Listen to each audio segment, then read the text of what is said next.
la chan chan hi karam sei wa ai guptar ma Israel fate rai takan ta shom takin pathian awa pathian ina fate ko wangai tha ki join mosia mangin shoi chu atuma thil maktam tak mosia na tia ma ro chu pathian in faro thunlung ati ko sakata ki jon na to pa patir thina mangin pathian in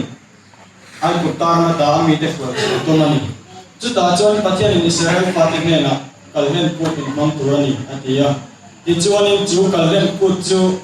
ai kuptara da an chua entina le patir thina ta an telve na turania ijuanin keini po hi sangka zakwa somrian le kasari me ni thuma